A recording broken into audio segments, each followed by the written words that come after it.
A single avocado has as much fiber as most people are getting in half of their day. So it is awesome to have you back on the show, Dr. B. I'm so excited. We're back here for part 2. People absolutely love part 1, and I felt we left it a little bit unfinished because we didn't dive into kind of the way that fats affect our microbiome, affect our cholesterol levels, affect the way we metabolize glucose and things. And so I'm really delighted to have you back. So firstly, a warm welcome back to the show. Oh, thank you for having me back, Angela. I'm excited. I'm excited to talk about all of these things. It's fun. Yeah, I'm really excited too. So let's kick off straight away. We were talking just before then about this concept of lipotoxicity, which I think a lot of people haven't heard about and is something they should be aware of. Could you kind of briefly explain what that is? I think, Angela, that one of the things that's very important because there is an explosion of insulin resistance or insulin resistance related conditions taking place right now. We see this not only in adults but also in children. And there are estimates that the majority of people are going to either have type 2 diabetes or pre-diabetes in the coming years, at least in the United States. This is how prevalent this is becoming.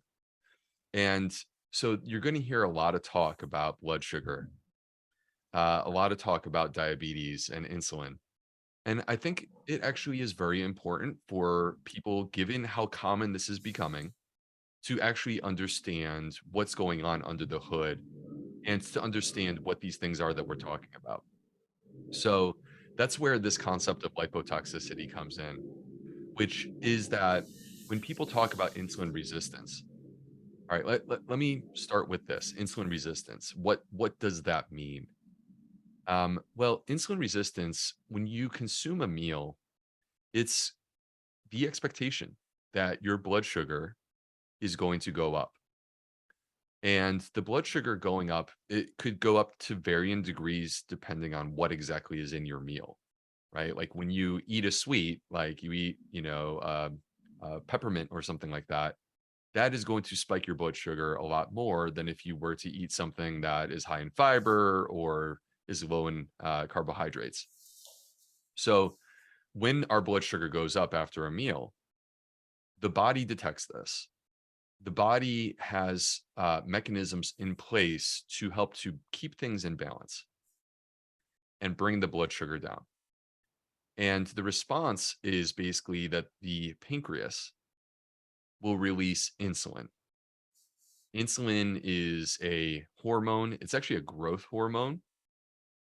And it is designed to take the blood sugar that's in your bloodstream and force it into other places.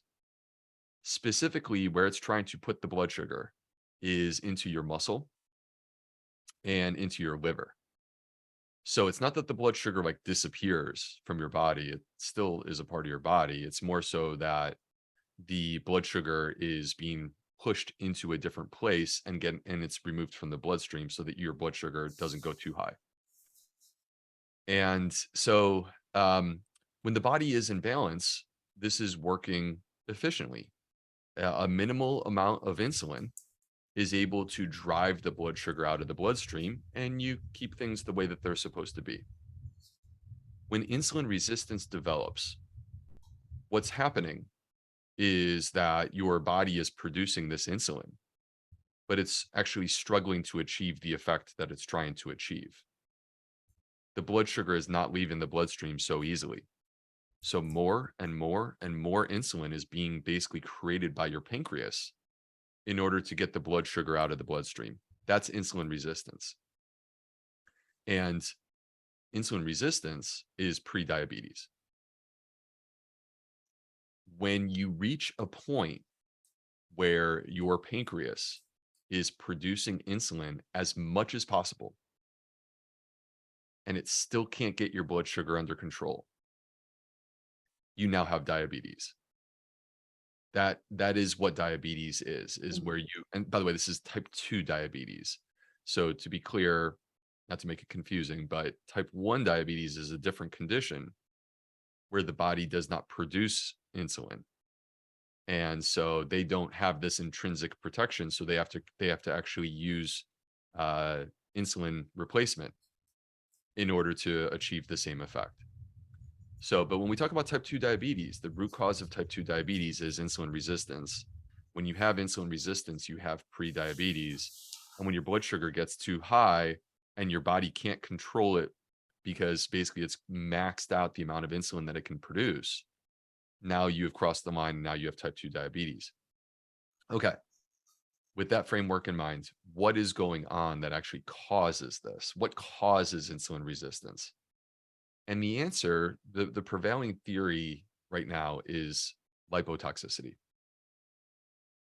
Lipotoxicity, um, it's something that people can read about. It's not hard to find information on this. And I think it's very important because a lot of the concepts or ideas that you hear in the wellness space, they actually don't make sense when you put them into this framework of lipotoxicity. So what lipotoxicity means is that when you have fat in the bloodstream, we call it free fatty acids. These free fatty acids will actually block the movement of blood sugar into these muscle cells or into the fat, or I'm sorry, into the liver.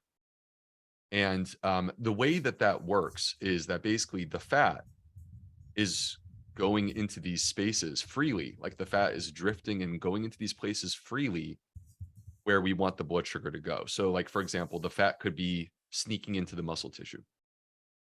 We call this intramyocellular fat, or it could be sneaking into the liver tissue. So many people who have, for example, type 2 diabetes or pre-diabetes, they have fat in their liver. You can actually see it on an ultrasound, right? So this fat is going into these places and it's taking up residence in a location where we're trying to put the blood sugar. Yeah, because the liver and the muscles are the primary first stores, right, for this glycogen. Yeah, exactly. So Mm. these are the liver and the muscles are the tissues where we're trying to store our blood sugar, and they become a part of the endocrine organ. The fat is there. It's basically blocking the movement of blood sugar out of the bloodstream and into these tissues. And therefore, we need more and more and more insulin in order to achieve this effect. Can I ask So, you quickly on that? When that's happening, where is the blood sugar at this point? Like, is it so it's if you've had a meal with fat and sugar contained within it, and the fat is kind of coming through into the liver and the muscles, is this now holding, or is it now circulating in the bloodstream, waiting to go in, and the pancreas is just producing more and more insulin to try and shuttle it in into the cells? so when you consume a meal, what is going to happen? All right, there we have to separate out the carbohydrates in our diet from the fat in our diet and understand that the response of your body is going to depend on whether or not you have this insulin resistance. So the things that feed into this insulin resistance, which we can talk about more in a moment, um, they are creating a framework where whatever happens with your blood sugar, your body is going to struggle to control it. Now, the second part of this equation is the carbohydrates. And I I just want to warn everyone, like I feel compelled for us to unpack this more than what I'm about to just to say right now, because it's going to make it feel like the carbohydrates are the problem. And what I'm saying is the problem is not the carbohydrates. The problem is the insulin resistance that needs to be addressed. But when you have the carbohydrates, let's pretend you could have 40 grams of, I'm just using simple numbers, 40 grams of carbohydrates, 80 grams of carbohydrates, 120 grams of carbohydrates, right? This is a different amount of carbohydrate that your body is basically having to deal with. So when you have a meal that's mixed, that includes fat and protein, that by definition is going to include less carbohydrates. So you're asking the body to do less work in terms of controlling the blood sugar and controlling what's happening with these carbohydrates, right? But in the process of doing this, you may actually be making the insulin resistance worse, if that makes sense. So Mhm. these two things, they're not separate, they're interconnected. All right. And what you do with each of them ultimately is going to parlay or translate into what your blood sugar shows. And so this is the reason why a person who has insulin resistance, if they consume a like high carbohydrate meal, and specifically when I say high carbohydrate, I'm referring to um, like sugar, or white flour. All right. When you do these simple carbohydrates like this, you're going to spike your blood sugar Mhm. because you have this insulin resistance. But what if we could control the insulin resistance? This is sort of the main point, I think, from my perspective. Mm. What if you could control the insulin resistance? What if you could take that out of the equation? What if you could get back to being in balance? Well, when the body is in balance, then you can consume those carbohydrates without restriction. And I suppose that there's a few questions here that I want to come into. I guess the first one will be is insulin resistance then? How do we control insulin resistance? And how Thank you. can we get back on track? Thank you. So, okay, so let's go into this framework of lipotoxicity.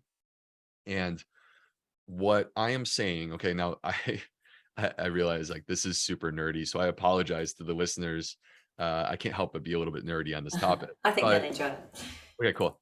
All right. So when it comes to lipotoxicity, right? Lipotoxicity, when I say this, when I express this term, I'm basically saying insulin resistance.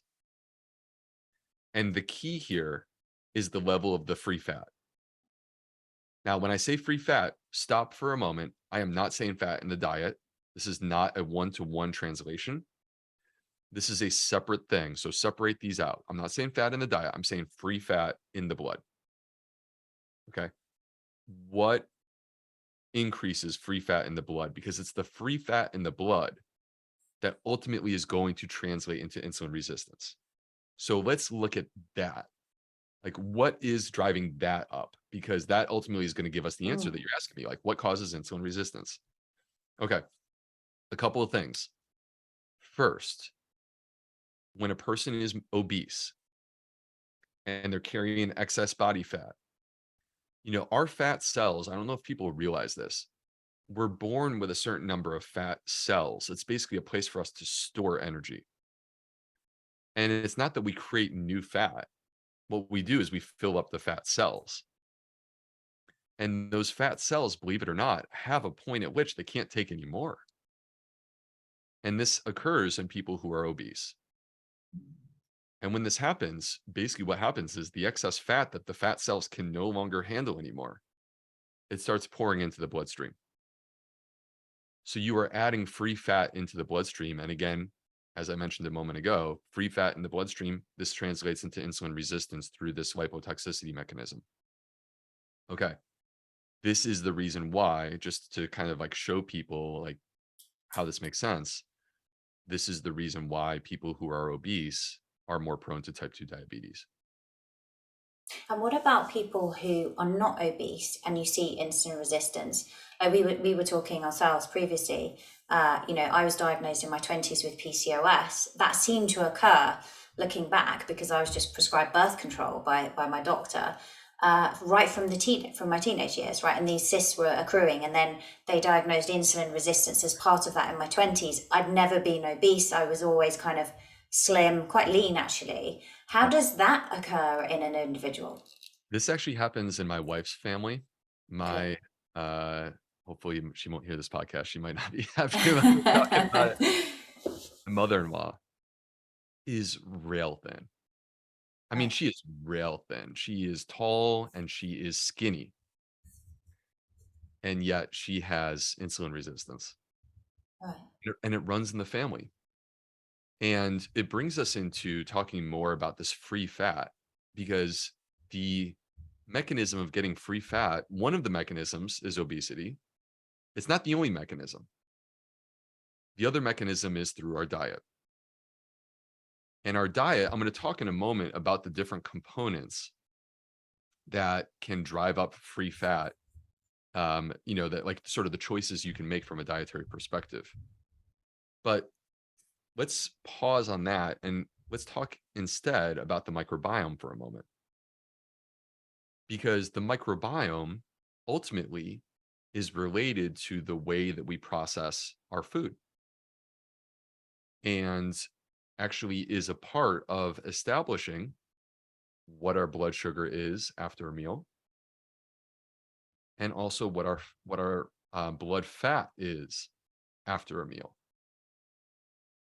So the microbiome is like centrally involved in this entire equation that you and I are talking about right now, which is our metabolism. Mm. And so what that means is that just using my mother-in-law as an example, not necessarily you, Angela, but a tall, thin woman or man or whoever it might be, someone that you don't view as having a metabolic issue, there may be something within their microbiome that could be inherited from a genetic perspective, but could also be just translated and passed down through families.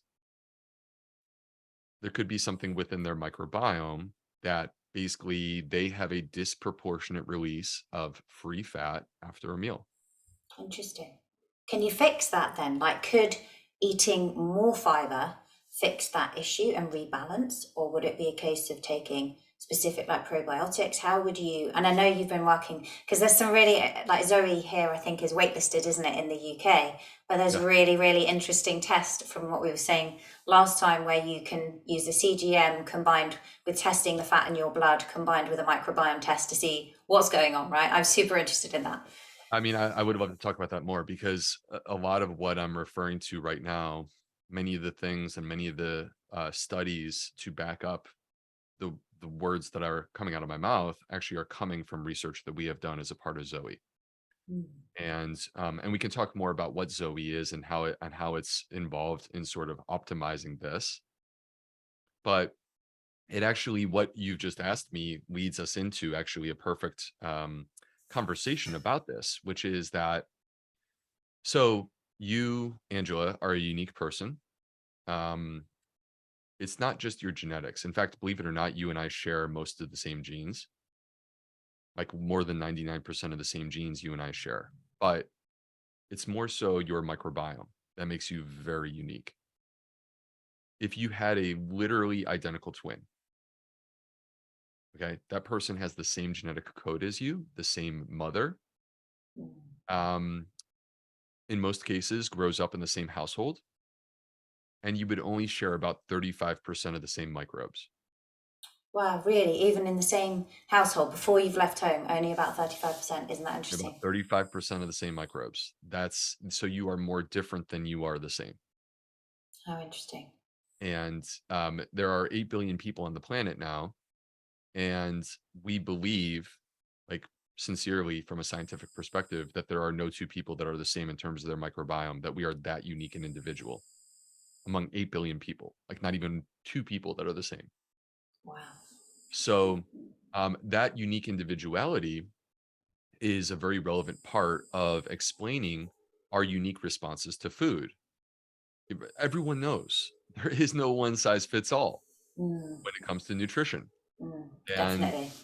it's not to say that there aren't rules, the world doesn't get turned upside down. There is no person out there that eating cupcakes is actually like making them live longer, right? I mean, let's not be ridiculous.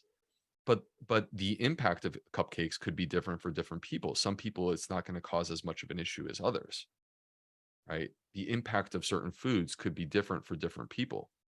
And so what you're doing is you're basically identifying how specific foods interact with a person's unique biology. Well, this is the question that we sought out to understand with Zoe, which is that can we explain this? Can we look at a person's microbiome and simultaneously understand what they're eating, what their blood sugar is doing, and what their blood fat is doing? Because as you can tell from our conversation, going back to the beginning where I'm trying to unpack lipotoxicity, what I'm talking about is there's blood sugar, there's blood fat, and they're actually interconnected. They're not completely separate, right? So this is all one part of our big picture Mm. metabolism. And is actually, interestingly, it's quite scary. I always say, like, bio individuality is key because a lot of people would automatically jump to the conclusion, well, what I must do is go on a higher fat diet. But what's interesting is that the way you metabolize those fats, right, plays a part. And when I looked, for example, we know I'm sensitive to sugars, and that may be my microbiome as well, but I've also tested my genetics and I am highly sensitive to carbs, but I'm also highly sensitive to fats. So in this situation, in somebody who then also has a degree, I don't know if I have insulin resistance now, but was diagnosed originally, I've really kind of looked after my diet, but at that point, going high fat could actually have been more of a disaster with that background. So, if we think about it in terms of going back to the free fatty acids, and we think about this in terms of insulin resistance specifically, not necessarily what your blood sugar is doing, but specifically talking about insulin resistance and your ability to process and metabolize sugar. Uh, the free fatty acids, they can come from obesity. We talked about that before. But then the diet, here comes the diet as being this driver that determines what's going on with these free fatty acids. And the main thing in the diet that's going to drive up free fatty acids that people need to know about is saturated fat. Even worse, actually, the worst is trans fat. Trans fats are the Mm. worst. But thankfully, we all like this is like one of the few things in the nutrition world that every single person will agree on is trans fats aren't healthy. Okay, cool. So Yeah. we're on the same page there. But in addition to trans fats, saturated fat really appears to drive up free fatty acids and therefore predispose us to this insulin resistance. And so, where does saturated fat come from? The principal source in most diets in the US and the UK is actually animal products. Like saturated fat is the dominant type of fat that you will find in animal products. You'll also find it though in coconut oil, and palm oil.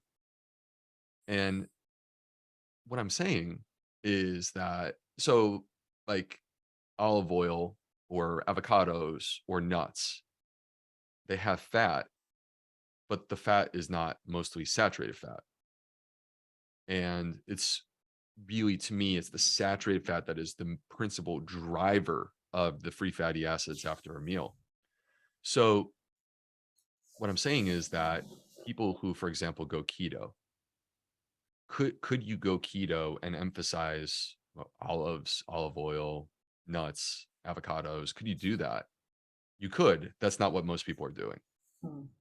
Most people who are doing keto, they're going very, very high on the saturated fat.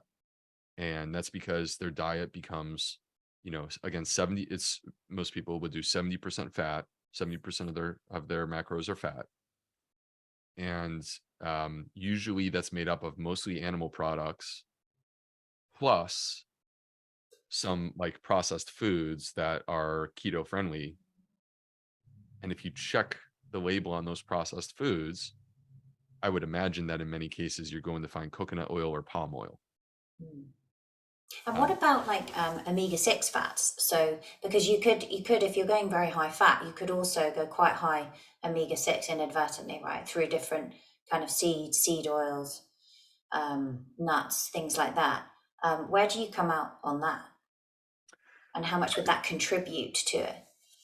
well, so it contributes. It doesn't contribute in the same way that saturated fat contributes to lipotoxicity. Okay. Uh, Omega 6s are a different topic because so let's step away from the insulin resistance for a moment and let's take on the omega 6 question that exists. Okay. So omega 6 and omega 3 fats are called essential fats. And what that means is that we as humans are not capable of producing them, but we actually need them. So we need omega 6s.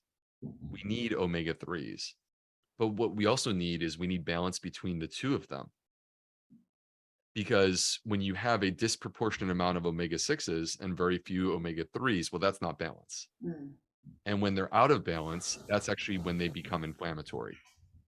And we don't have the problem of people having a loss of balance with excess omega 3s and not enough omega 6s. That doesn't exist.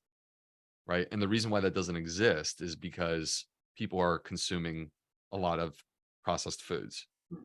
And the processed foods will many times contain seed oils that are very, very disproportionately high in omega 6s, but have, in most cases, little to no omega 3s. And so this is, I view this as a bit of a separate issue. Can it contribute to free fatty acids? Can it contribute to insulin resistance? Yes, it can, but not in the same degree that saturated fat is going to be contributing. But I still think that we need to rebalance these things. And quite simply, the way that you rebalance them is not super complicated. You need to reduce your intake of these seed oils. Specifically, I think that it's by reducing ultra processed foods. Like that to me needs to be the goal, reduce the ultra processed food intake. And then we need to turn our attention towards the omega 3s to make sure that we're getting those. How do we get those? Well, we can get those through omega 3s are kind of interesting, Angela. So, quick comment on omega 3s. Most people, when they think omega 3, they think immediately like knee jerk fish, Mm. right? It's true. Uh, Cold water fish like salmon are high in omega 3s, specifically DHA and EPA, which are very good for us. But it's not actually because the fish is producing the omega 3s. The fish are kind of like us. They don't have the ability to create omega 3s out of nothing. They are eating plants. So all omega 3s originate from plant sources. In the case of the fish, they're consuming plant sources in the ocean, like algae.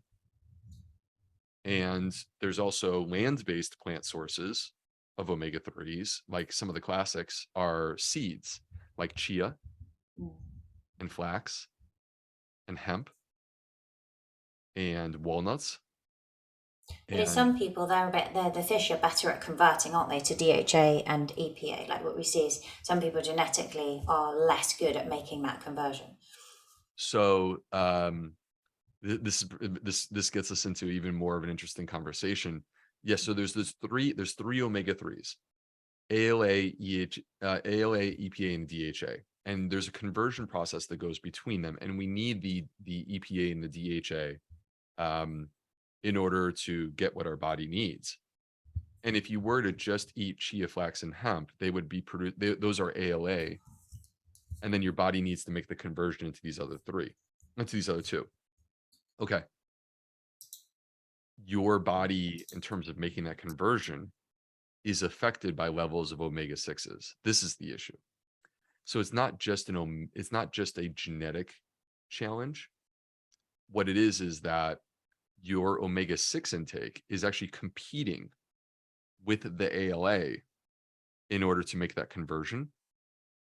So if you have we're supposed to be like close to 1-to-1 or maybe 2, 3, or 4-to-1 in terms of omega 6s relative to omega 3s. That's where we're supposed to be. Most of us are like 12-to-1, 15-to-1 with a really poor diet, 20-to-1. Think about that. Like Yeah, and it's 20 high. I think parts. I even saw some research in America, like some people that are eating. And don't get me wrong, we're like on that same path here, 100% in the UK, but like almost as high as 30-to-1, right? Which is Think great in a about that. very, very processed diet. Think about that. 30, It's 30 parts to scary. every one. I mean, Mm, that is completely absurd, right? When it's supposed to scary. be like somewhere in the range of 4-to-1 or less. So the problem is that all those omega 6s, they're actually saturating the receptors that are the enzymes allowing us to make the conversion away from ALA into these other two forms of omega 3s. So one of the tricks, Angela, is that you reduce your omega 6. Because if you bring this back into balance and you reduce your omega 6, you will actually increase your EPA and DHA by simply doing that without even changing your omega 3 intake. And then improve your conversion rate. And you improve your conversion Yeah, rate. Now, and you're of course, having you can more also increase plant-based your sources. right. And Interesting. now about plant-based sources. So I think omega 3s are very important. I don't believe that the only healthy way to get omega 3s is from plant-based sources. So don't get me wrong here. Okay. They did originate as plants. All omega 3s originated from plants. So, but like it's easier for people to get it, for example, from fish than it is to get it from plant-based sources. The problem that we have is that we're overfishing the ocean, and it's a population growth issue. We can't sustain the number of people that we have on this planet if we all go pescatarian. It's not like that's not an option. And So also, we there's restrictions here. Actually, it's quite hard. Like Scottish salmon, actual open to go and get it from the open water is quite difficult now in the UK because of those fishing regulations. Because we've overfished, so now they're kind of farming them in big locks. So some of them are based in the ocean, but they're in these big locks. But then you're thinking about what are the fish fed, and that yes, comes down to the farming process, and it's quite scary because I was speaking to our fishmonger recently, and he was saying that the price of it is just being driven up so high, even on the good quality farms, because now all the grocery stores in the UK, the supermarkets, are buying really, really cheap farmed salmon, and these farmers are going out of business. And yeah, and then you've got the plastics, right? It's actually quite scary when you start to really dig deep very into it. it's very scary. And so so how can we do this, in a because I sustainability has to be a part of the conversation. It has to Mm. be. The ocean, Angela, you and I, we're not that old. You're younger than me, but Yeah. we're not that old. And yet the ocean is different today relative to where it was when we were kids. And so sustainability has to be a part. This is not me being a hippie. I'm really not a hippie. This is just me being real. We have to include this in the equation. So like what can we do from the ocean that will fulfill this for us? I would actually make a very compelling argument for oysters. Right? Really? Oysters, I find oysters to be super interesting Okay. because you can actually like have oyster farms where you plant them so that you can meet the demand that exists.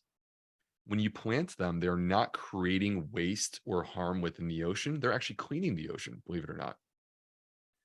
And if you look at many of the nutrients that we're trying to acquire from The a super high oysters. sea source, right? This is what you get. You get the omega 3s, DHA and EPA. You actually get zinc. Yeah, I was going to say zinc. You get vitamin B12, right? So you get all of these wonderful things. And if you go and you start to investigate what is the single most sustainable source of seafood on the planet, it's oysters. Is it? Interesting. I get slightly freaked out by the propensity for norovirus with oysters. That's the only thing, because you can't tell, can you? Well, oysters are served in different ways in different places. So I'll give you a quick example, Angela. I grew up in the Northeast, like close to New York City. And up there, oysters are always served on the half shell. So they're raw. Mhm. Okay. So if you serve anything raw, you're going to be more prone That's to some true. sort of transmission of infection. But I moved to the South and I live in Charleston, South Carolina, which is in the Southeast. And by the way, we have a lot of oysters here. We're kind of known for this here in Charleston. And because we have a lot of oysters here, it's become a cultural tradition within this area that I live where people do something called having an oyster roast Really? and they will steam the oysters. Do So they they cook taste them. good? Yeah, they taste Do great. they? Really? How interesting. I've never ever had a cook. I've never had a raw oyster. Really intrigued because they are so dense in terms of their nutritional quality on many levels. And like you say, with things like zinc. But I didn't know it hadn't occurred to me to cook an oyster. Right. Which And is so you crazy don't because have we to, cook other forms. you could fry them, right? Mm. You could fry them. You don't have to. But like there's many different ways that you can basically prepare oysters, I think is kind of the point. And the second point is that they are completely sustainable. If we increase our oyster production, we actually would be cleaning the ocean. Mm. If you increase your consumption of oysters, you actually would be consuming less fish, most likely, which would allow the fish populations to come back. When we leave the fish alone, the ocean would rebalance itself. And so it's Mm. not, that's the issue is like if we could just give them a little bit of breathing room, Yeah, it would exactly. They bounce can right do back. the job. Right. Interesting. And what about with I've got a couple of questions here. With the plants, and then I want to come on to something around blood sugar spiking and whether actually there's a reason to do it sometimes. But with the plant-based diet, okay, and fiber fueled, do you think that someone who is, let's say someone who has a degree of insulin resistance, as they start to eat more fiber, even slim people, right? Like we were talking about your mother-in-law, myself, by eating more fiber and more plant-based foods, including starchy carbs, can we reset our microbiome, do you think, and retrain our metabolism that we can actually be better at processing these carbs? 100%. Okay. And is there a 100%. protocol for doing that? Zoe. Zoe. I need to get my hands on a Zoe test. Well, Zoe, and also the things that I teach, right? So the things that I teach. So let's think for a moment about sort of this picture that I've painted where part of the story, even though we're talking about blood sugar, part of the story is the fat and part of the story is the sugar, right? And these things are interconnected. So I mentioned a moment ago before we diverted into omega 6s and omega 3s, I mentioned that the blood fat, it comes, part of it is coming from our diet, and part of it is coming from how our microbiome interacts with our diet. What does fiber do? Fiber helps to slow the release of fat. Fiber helps to slow the release of sugar. Fiber helps to support a healthy gut microbiome. We are firing on all three cylinders. This is why dietary fiber is so good for people with metabolic disease. And if you think about it through the lens of Zoe, so with Zoe, we are taking a person's microbiome, their blood sugar, their blood fat, and looking at what they eat. And we're making personalized recommendations. Now, what's interesting is our recommendations are not like, hey, what does Dr. B believe? Right? They didn't take my idea or Tim Spector's idea and translate it into this product. Instead, what they did is they took a population of, like, we have over 20,000 people now that are a part of Zoe and climbing very quickly because in the UK, y'all really like us. And so there's a lot of people signing up in the UK. Like, it's like people are signing up like crazy. People are going on the wait list like crazy. And so what's happening is we are growing this database, Angela, where in the database are, you know, again, like 20,000, soon to be 30,000 people that have given us all of these variables, all of these factors. And we let the supercomputers, we let the machine learning algorithms ultimately spit out the solution. And it will spit out the solution on an individual basis. So, Angela, when we get you hooked up with Zoe and you do this, it's going to tell you, hey, Angela, this is where you're at. And these are the foods that are preferred for you. But I'm going to make a prediction. You're going to find that when you look at this list, the top scoring foods are going to be the high fiber foods. And it's not a coincidence. And that's not me. I didn't choose that. That's the computer choosing that for you. Isn't that But that's because fiber is good for blood sugar, fiber is good for blood fat, and fiber is good for your microbiome. So we can fire on all three cylinders when it comes to improving your metabolism when you consume fiber. Yeah, so interesting. And does it make probiotic recommendations or is it all like dietary based? It's dietary based. So Dietary based. there's no specific probiotic recommendations. But the other thing that we're starting to dig into is lifestyle.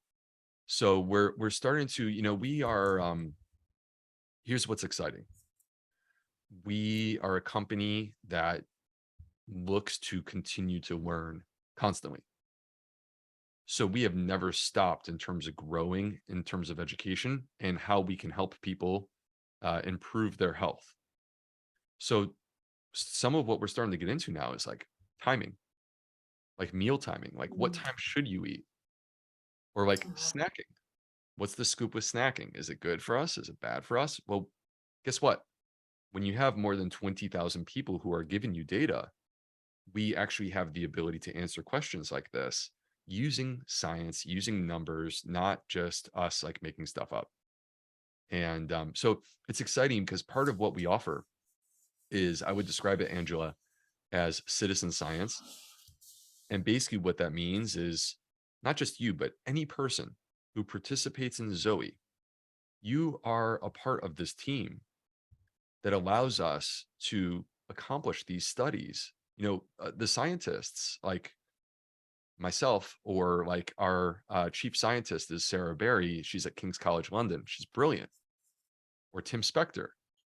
You know, we're all working on this behind the scenes. But if there were only 100 of you who were doing Zoe, it would be worthless. But because you are a part of our team, we do it together. And then we Yeah. can do things like publish papers that anyone can benefit from. And we can do things like we can say, hey, Angela, um, based upon our data using over the 20,000 people, here is what we see in your personal, unique gut microbiome. We're not giving you recommendations based upon what is good for the average person. We're giving you recommendations based upon you. This is what's Yeah. best for you. It's super powerful, super powerful. I tell you what's interesting actually. I have a kind of free questionnaire people can do at your total health check. And of the people that I've surveyed, so on that, around 18,000 people have taken it. And I think it was 88% of people said that they were storing a degree of abdominal fat. 88%, right, of people out of 18,000. That's a lot of people that are not managing their metabolism, their blood glucose, like stress, cortisol plays a part, their lifestyle. Right, And, definitely. and I just think how much this is going to help people because it's now truly bio-individual, right? You're looking at their blood fat, you're looking at their blood glucose, you're looking at their microbiome. And if you then factor in that with lifestyle recommendations in terms of managing stress, you can solve a lot of people's problems. Oh, I think that the potential is tremendous. And this is a big part of the reason, to be completely frank with you, why I wanted to be a part of this. So the story for me is that I published Fiber Fueled, my first book, in May of 2020, and it blew up and became a New York Times bestseller, and it has since sold over 200,000 copies. And when that happens, doors start opening, and I had choices.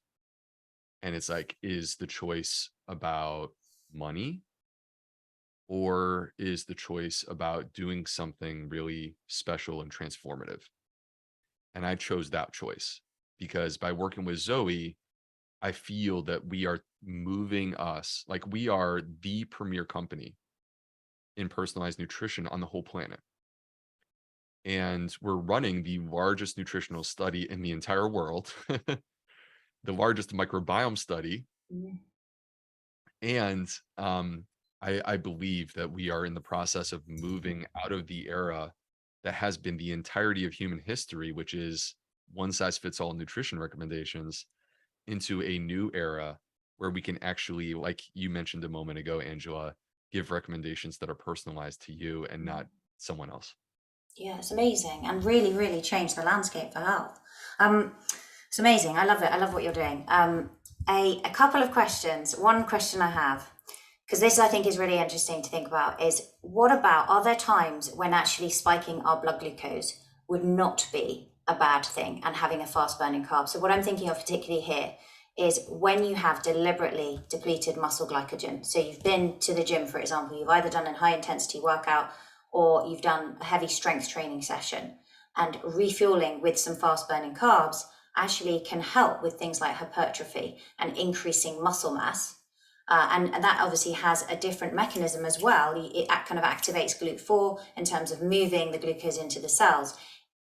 In that situation, are there situations where if people are wearing a CGM, actually maybe it isn't as much of a concern if you're seeing a spike, but it's coming back down very quickly? Because at the Well, I moment, think, everyone sees the trend seems to be, I mustn't spike it type thing.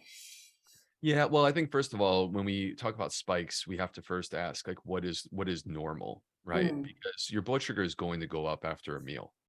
And the fact that it goes up does not make it inherently bad, right? It's just if it's a disproportionate spike, where it goes to an abnormal level, that's when it becomes problematic. And that's what I would caution people against is, when you're interpreting your CGM, don't automatically interpret every rise in blood sugar as being implicitly bad.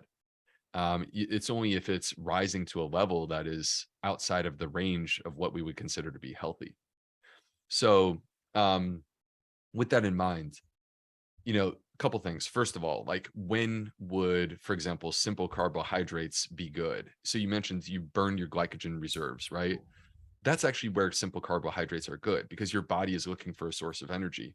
This is the reason why when you think about like what are those pouches that runners consume when they're running a marathon and it's like mid race and they need something, well, those are simple carbohydrates.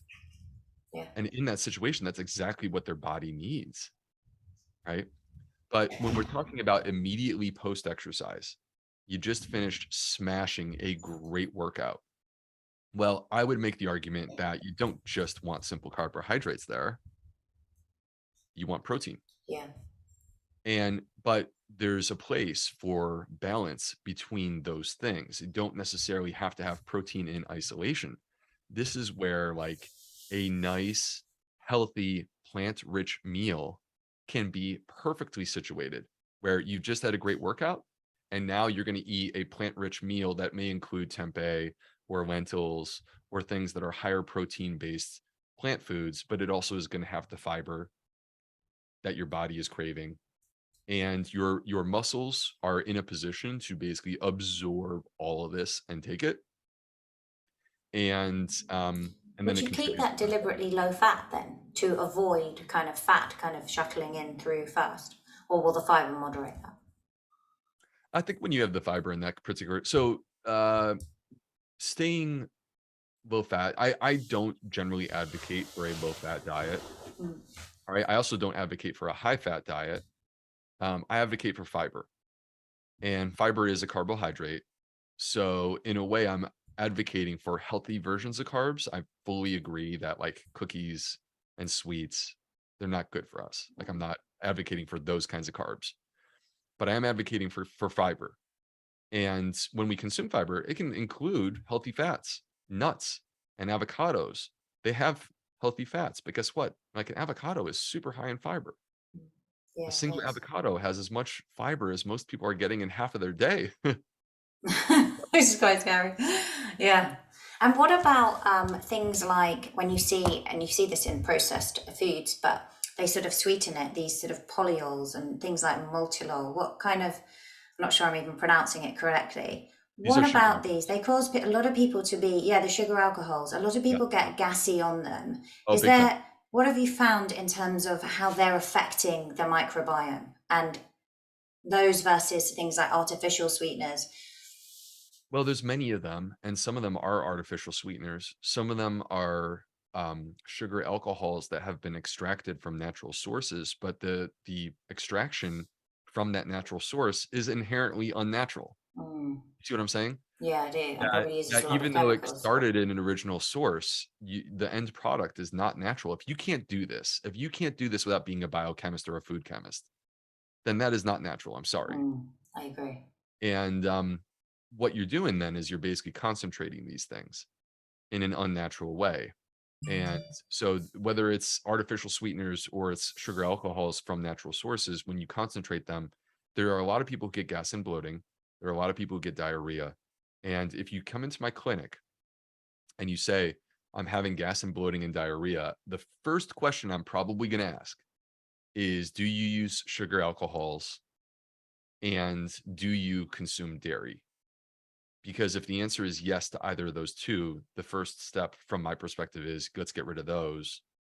And then like you'd be shocked at what percentage of people are better. I mean, it's actually a very high percentage. Interesting. Interesting. And do you think that they disrupt the balance of the gut bacteria? Yeah, they've actually Yeah. shown this. That Okay. again, like this is a big category, so you will find exceptions to this. But they have done studies where they will, like, for example, give artificial sweeteners to people and see that it actually impairs insulin Mm. resistance. Which is scary actually, because I don't know in America, but here in the UK, there is a big drive to basically take sugar out of the drinks and encourage people to drink soft drinks with artificial sweeteners. I personally believe in trying to recalibrate. I don't want to sound like a prude over here, but um, I personally believe in recalibrating our taste buds to not focus so much on sweets. And when we do get sources of sweets, to get it when it's coming packaged with fiber at the same time. So, like when I drink my coffee, I don't add sweeteners to my coffee anymore. I did 10 years ago. And I've gotten very used to it and I love it. I don't miss it at all. Yeah. And then And when you it comes can recalibrate your taste. I actually like, I love black coffee. I wouldn't add anything to it and actually enjoy it. I think you can. 100%. And like, breakfast, look, you have pancakes, right? Okay. If you have pancakes, you could put maple syrup on top, right? But alternatively, instead of maple syrup, you could take raspberries or blueberries or whatever you like, and you quite simply like mash them up and put them over a little bit of heat, and they turn into a compote. Mm. Yeah, they And then do, and they taste blueberries when you do that. Taste actually incredible, it tastes amazing. incredible, Yeah, and really you nice. still have the fiber. You Yeah, haven't yeah. eaten up the fiber. It's like it's not an unhealthy food. It's a healthy food. Yeah, it's like when you take oats and instead of adding maple syrup or honey, you put in almond butter and it melts and just creates this rich creaminess. It's actually really nice. And There we go. yeah, amazing. I love it. All those recommendations. Thank you so much for coming on the show again and doing part two. Super grateful for your time. I know you're very, very busy. I personally love Fiber Fueled. I've been cooking from the cookbook. I can't recommend it highly enough. But please share, where can people find you, more about Zoe, more about the book and everything else? So you can find me at theplantfedgut.com. That is my website. And from that location, you'll find, like, for example, information about my books. You'll get the bonus materials for my books. You can register for my email list. People seem to really love it. When a new study comes out, I will share it to my email list because then I can have a more detailed conversation about it. Um, you'll learn more about Zoe there too. So, like, if you're interested in Zoe, you should go to my website because you can get a discount code, or you can just go to Zoe and enter in this discount code. I believe it is will be 10. Will be Will 10. be 10. Yep. We'll put that in the And show notes. that'll save 10%. You can find me on social media at the Gut Health MD on Instagram and Facebook. And Angela, since the last time we recorded, I started a TikTok account. Have you? Yeah, I've posted like 4 times, and I have like 6 followers, but it's the Gut Health MD underscore. So the Gut Health Cool. MD underscore. That's me. Okay, we'll link to that as well. Amazing. Thank you so much. It's been really amazing chatting to you again. Awesome. Thank you, Angela. I'll see you.